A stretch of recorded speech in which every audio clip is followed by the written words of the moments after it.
Hello students, this is Karthik Kundal. I welcome you all to the Chanakya Defense Group YouTube channel.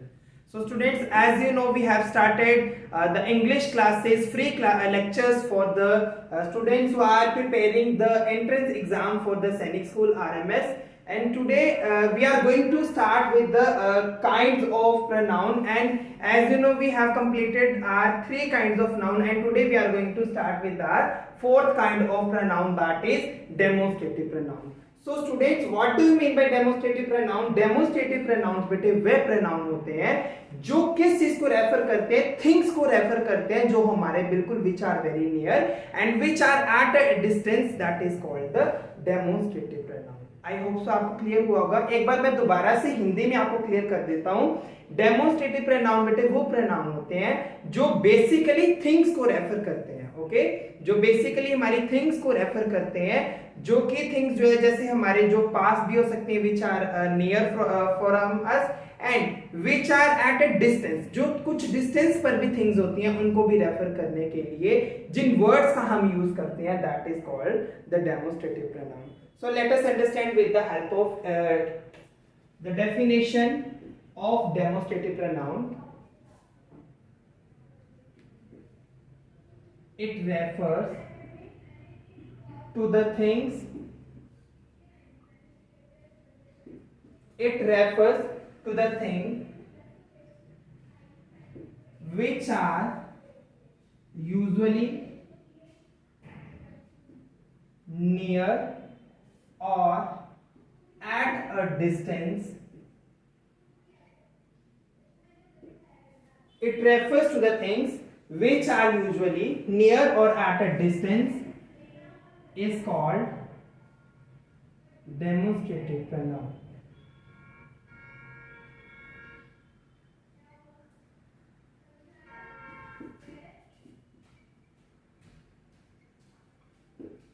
अगर हम definition के according बात करते हैं तो डेफिनेशन में बेटे में यही चीज बताई गई है.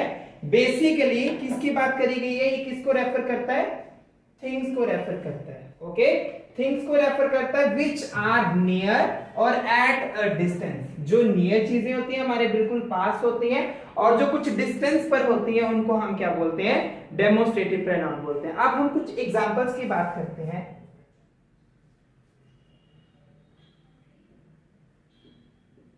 एग्जाम्पल्स हमारे पास बेटे कुछ एग्जाम्पल्स हैं, लेकिन एग्जाम्पल से पहले मैं आपको एक छोटी सी चीज बताना चाहूंगा. हमारे पास डेमोन्स्ट्रेटिव प्रोनाउन को डिपिक्ट करने के लिए we have the basically 4 common words. And what are that pronouns? हम थिंग्स को रेफर करने के लिए किन चीजों का यूज करते हैं, किन वर्ड्स का यूज करते हैं. Basically we use that kind of pronoun which are referred to, which can be referred to the demonstrative pronoun, and that words are this and that. This and that, और एक होता है हमारा word these and those. अब बेटे हमारे पास 2 words, मैंने 4 words लिए अपने पास डेमोन्स्ट्रेटिव प्रोनाउन के लिए, this, that, these and those. अब बेटे एक चीज मैं आपको बताना चाहूंगा. Basically we use the word this. Okay, we use the word this the thing for the thing which is very near to us. Okay, उन चीजों के लिए दिस का हम यूज करते हैं जो चीजें हमारे बिल्कुल नियर होती हैं, that is called the this. इसके लिए हम दिस का यूज करते हैं जो चीजें हमारे बिल्कुल नियर होती हैं. ओके, और दैट हम किसके लिए यूज करते हैं, that things which are at a distance. Okay, for example मैं बोलूंगा, अब मैं किसी चीज की बात करता हूं. अब यहां पर कुछ थिंग तो नहीं है. This is a black board. Okay, अगर मैं एग्जांपल लेता हूं, this is a black board, so white board is very near to me. Okay, ये बिल्कुल मेरे क्लोज है, ये चीज जो बिल्कुल मेरे क्लोज है, सो इसके लिए हम दिस का यूज करेंगे. अगर मैं बेटे फैन की बात करता हूं, so that is a fan. Fan is at a distance from मी, तो इसके लिए मैं क्या यूज करूंगा, दैट. तो आपको यहां तक समझ में आ गया होगा. अब हमारे पास 2 वर्ड मोर हैं, these and those. Okay, now we have the 2 another words, that is these and those. बेटे मैं अब आपको एक चीज बता देना चाहूंगा. जो वर्ड these है, okay, these word is a plural of this. Okay जो these है ये प्लूरल है, दिस का प्लूरल और बेसिकली ये प्लूरल फॉर्म में इसको यूज किया जाता है. It is use in as the plural form of the things which are very near to us. I hope आपको यही चीज समझ में आ गई. यहां तक अगर किसी को कोई डाउट होगा तो you can type in the comment box. Next हमारे पास वर्ड है दोज. अगर बेटे हम दोज की बात करते हैं तो दोज हम बेसिकली किनको रेफर करते हैं? It is a plural form of that. ये इंटरकनेक्टेड है, बीच में एक दूसरे के साथ इंटरलिंक है. जो दोज है बेटे वो बेसिकली दैट का क्या है? प्लूरल फॉर्म है. And those word is used to refer the things. It is the word which is referred for the things के प्लूरल में है. Okay it is used to refer the things which are at a distance. Okay तो ये plural form में use किया जाता है. The things which are at a distance. यहां तक आपको समझ में आ गया होगा, आई होप सो. तो बेसिकली बेटे हम डेमोस्ट्रेटिव प्रोनाउन के अंदर सिर्फ और सिर्फ 4 ऐसे प्रोनाउन हैं जिनको यूज करते हैं थिंग्स को रेफर करने के लिए. अब बेटे मैं आपको एक एग्जांपल्स के थ्रू आपको समझाऊंगा. Okay now we are going to take some examples related to demonstrative pronoun. For example this is a pen. Okay for example this is a pen. For example मैं पेन की जगह अगर मैं एक चीज ले लेता हूं marker. This is a marker. Okay I have a marker.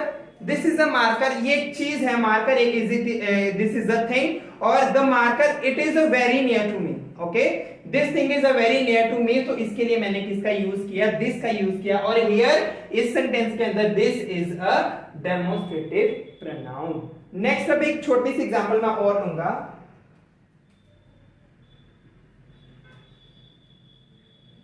That is her house. That is her house. अब देखो मैं अपने घर की बात तो कर नहीं रहा हूं, मैं किसी और के घर की बात कर रहा हूं, किसी लड़की के घर की बात कर रहा हूं. That is her house. तो मैं क्या ये बोलूंगा this is her house? No, ये तो मैं अपने घर में बात कर रहा हूं. लेकिन मैं उसके घर के लिए क्या यूज करूंगा कि वे उसका घर है. Because that house is at a distance from me. So उसके लिए मैंने किसका यूज किया? दैट का यूज किया. So that is in demonstrative pronoun. ये तो था हमारे सिंगुलर फॉर्म में. अब मैं आपको कुछ एग्जांपल्स दूंगा बेटे प्लूरल फॉर्म के अंदर दीज और दोज का हम डेमोस्ट्रेटिव प्रोनाउन के अंदर कैसे यूज करते हैं. So we have 2 examples of in the plural form. These are books. And we have another example.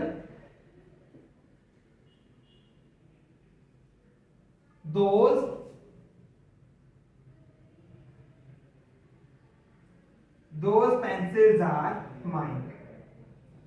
Okay, I have a first example. These are books. And the second example we have those pencils are mine. अब बेटे मैंने किसकी बात करी है? उन books की मैंने बात करी है जो बुक्स मेरे बिल्कुल नियर है. ओके उन बुक्स की मैंने बात करी जो बुक्स मेरे बिल्कुल नियर है. तो उसके लिए मैंने दीज का यूज किया बिकॉज बुक्स जो है it is in the plural form. Here books are in the plural form. हम एक बुक की बात नहीं कर रहे, सेट ऑफ बुक्स की बात कर रहे हैं. प्लूरल फॉर्म है तो उसके लिए हमने दीज का यूज किया. क्या इसमें है? बुक्स जो है प्लूरल फॉर्म है और बुक्स हमारे बिल्कुल नियर है. तो इसके लिए हमने दिस का यूज किया. And now in the second example we have those pencils are mine. तो ये उसने बोला कि जो वो पेंसिल है वो मेरी हैं. ठीक है, the pencils are not near to मी.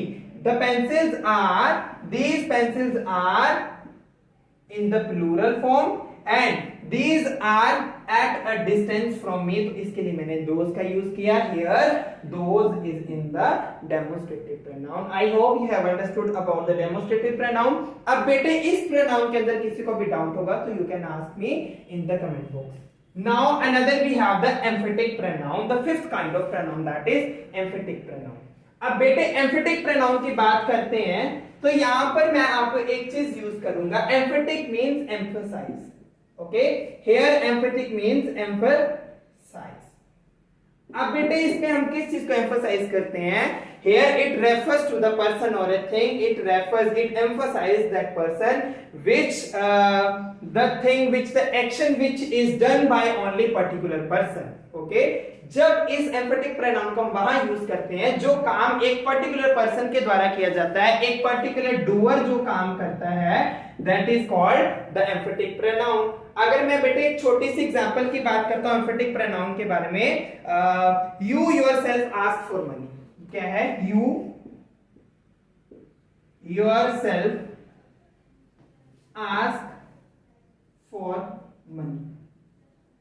अब बेटे इसमें सिर्फ एक ही डूअर है, एक ही इसमें करता है जिसने एक ही ने काम किया है. इसमें उसने क्या बोला कि तुम अपने आप से पैसे के लिए पूछो, अपने आप से पूछो ना. तो इसमें कौन सा एक्शन हुआ है? इसमें बेटे वही एक्शन हुआ है जिसमें that is only the one doer in the action, the action is done by only one particular person, not by anybody else, that is known as emphatic pronoun. अब मुझे पूरा यकीन है कि आपको क्लियर हो गया होगा. कोई डाउट होगा तो बेटे आप साथ साथ कमेंट बॉक्स में लिखते जाना है. Don't forget to write the definitions of the pronouns. Is this clear? अब बेटे मैंने आपको emphatic pronoun के अंदर तो बता दिया कि इसमें हम we are only talking about that action which is done by only one particular person. एक ही पर्सन जो इसमें काम करता है, एक ही इसका डूअर होता है, उसको हम emphatic pronoun बोलते हैं. अब इसकी हम डेफिनेशन के साथ इसको अंडरस्टैंड करते हैं. ठीक है, डेफिनेशन क्या बोलती है? इट रेफर्स या फिर इट एम्फसाइज. इट रेफर्स और it emphasize the doer of the action. ठीक है, ये वन लाइन में किसी के लिए अंडरस्टैंड नहीं हो सकता, कोई बच्चा इसको अच्छे से अंडरस्टैंड नहीं कर पाता है, तो उसके लिए we have another next line that is it shows that the action is done by only one particular person, not by anybody else. अब बेटे इसमें क्या बोला है इसने? It shows that the action is done by a particular person, not by anybody else. तो मतलब इसने क्या बोला है? इसमें जो ये क्या शो करता है कि जो एक्शन है is done by one particular person. इसने क्या बोला? जो एक्शन है is done by one particular person, not by anybody else. मतलब इसमें जो करता होता है वो एक ही होता है, एक ही पर्सन जो पर्टिकुलर काम को करता है, पर्टिकुलर पर्सन होता है. इसमें कोई और दूसरा व्यक्ति नहीं होता है या दूसरा पर्सन नहीं होता जो इस काम को कंप्लीट करता है. तो अब एक एग्जांपल के थ्रू हम आपको समझाते हैं. She herself make this dish. Okay, she herself make this dish. जैसे हमने पहले बात करी थी बेटे, अब इसमें कौन है? डूअर कौन है? she. ओके, डूअर कौन है इसमें? she is a subject in the sentence. ये डूअर है. किसी लड़की ने क्या बनाया है? उसने कहते हैं उसने अपने आप से क्या बनाया है? इस डिश को तैयार किया, खुद उसने इस डिश को तैयार किया है. उसके साथ किसी और पर्सन ने तो हेल्प नहीं करी ना, उसने अकेले ने हेल्प करी है. तो सिमिलरली हम बेटे डेफिनेशन में भी यही बात करते हैं कि इसमें एक ही डूअर होता है. The action is done by only one particular person. So similarly here in the sentence, in the example, she herself make this dish. जो डिश है वो एक ही लड़की ने प्रिपेयर करी है. So जो she herself जो है बेटे इसमें क्या हो गया? Emphatic pronoun. Okay. I hope you have understood about the emphatic pronoun. अब बेटे इन दो pronoun के अंदर आपको कोई डाउट होगा तो आप कमेंट बॉक्स में टाइप करके हमें कोई भी क्वेश्चन पूछ सकते हैं ताकि आपका कोई भी डाउट ना रहे. अब बेटे हम इसमें लास्ट अपना एक प्रोनाउन काइंड का करने वाले हैं, the 6th kind of pronoun.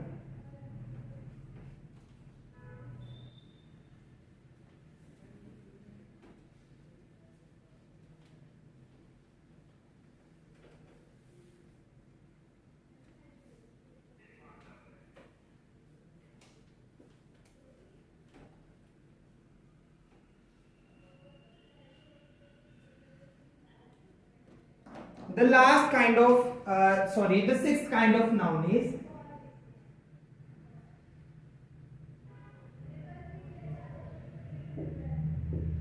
interrogative pronoun. Now interrogative pronoun के अंदर क्या होता है, सिमिलरली आपने बिल्कुल याद रखने, जैसे इंटेरोगेटिव सेंटेंसेस के अंदर हम क्या पढ़ते हैं, 3 टाइप्स ऑफ सेंटेंसेस हमने पढ़ते हैं ना, the affirmative, positive, the negative and the interrogative. Affirmative positive क्या होता है, जो सिंपल होते हैं, नेगेटिव में जिसका हम नोट का यूज करते हैं, और here in the interrogative portion हम क्या करते हैं, क्वेश्चन मार्क करते हैं. तो यहीं से समझ जाओ कि जो इंटेरोगेटिव प्रोनाउन है, बेटे बिल्कुल ठीक आपने समझा, जो इंटेरोगेटिव प्रोनाउन है it is mainly used to ask the questions. तो ये बेसिकली ऐसे वर्ड जिनको हम, ऐसे प्रोनाउन जिनको हम क्वेश्चनिंग करने के लिए यूज करते हैं, that is called the interrogative pronoun. इसको ज्यादा डीप में जाने की जरूरत तो नहीं है, because you know very well about this. अब इसका कुछ डेफिनेशन पढ़ेंगे. क्या है इंटेरोगेटिव, बेटे साथ साथ में नोट डाउन करते जाना डेफिनेशंस को. Interrogative pronouns are used for ask questions. Basically किसके लिए यूज किया जाता है, basically the interrogative pronouns are used for ask questions to someone or somebody is called the interrogative pronoun. अब बेटे आपको उसमें तो पता ही, क्वेश्चनिंग करने के लिए we have the WH family which is very famous in the English. For example, WH family कौन सी है हमारे पास, who, what, whom, ठीक है, where, और हमारे पास कौन कौन सी है, who, what, whom, where, why, whose. तो ये जो सारे हैं बेसिकली बेटे, ये हमारे पास कौन कौन से हैं, इंटेरोगेटिव प्रोनाउन के लिए इनको काउंट किया जाता है. और एक चीज बेटे और आपको बता देना चाहूंगा, इसमें, इस क्वेश्चन में सिर्फ इंटेरोगेटिव प्रोनाउन में ही ऐसा होता है कि इन क्वेश्चंस के आंसर देने के लिए कौन कौन हो सकता है, पर्सन भी हो सकता है, कोई प्लेस भी हो सकता है, और कोई थिंग भी हो सकता है. ये मैं आपको बता दूंगा. और बेटे इसमें मैं आपको बता देना चाहूंगा, कुछ ऐसे वर्ड्स जो है वो इंटेरोगेटिव प्रोनाउन को यूज करने के लिए होते हैं, जैसे who, where, which, what, whom and whose are the interrogative pronoun. For example, अब कुछ एग्जांपल करते हैं, इसकी 2-3 एग्जांपल्स करते हैं फॉर योर बेटर अंडरस्टैंडिंग. जैसे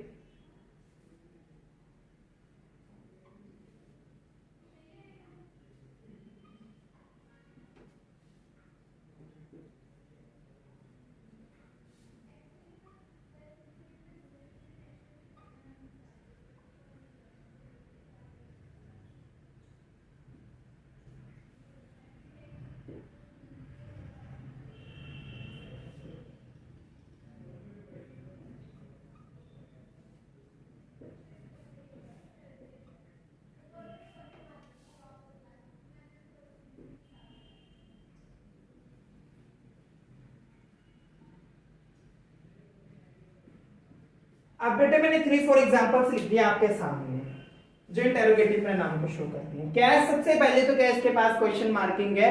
ये जो सेंटेंसेस है बिल्कुल करेक्ट है. हमारे पास फर्स्ट सेंटेंस है, फर्स्ट एग्जांपल है, who wrote Ramayan.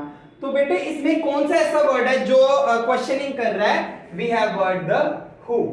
Okay, who wrote Ramayana मतलब रामायण को किसने लिखा, रामायण किसने लिखा, तो उसने क्वेश्चनिंग करी है ना, तो who is the interrogative pronoun. Now what is your favourite song, आपका फेवरेट सॉन्ग कौन क्या है, तो इसमें जो है व्हाट है, that is in the interrogative pronoun.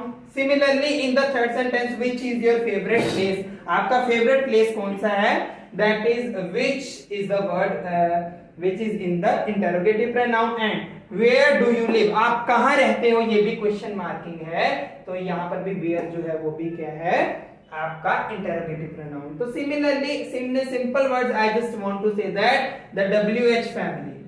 Okay, जो हमारी WH फैमिली है that is called the interrogative pronoun. So बेटे I hope you have understood all the things whatever we have done in our today's class. If you have any doubt, you can ask any question, you can ask any query with the type in the comment box, and don't forget to like, share and comment in the video for the upcoming updates. Thank you so much.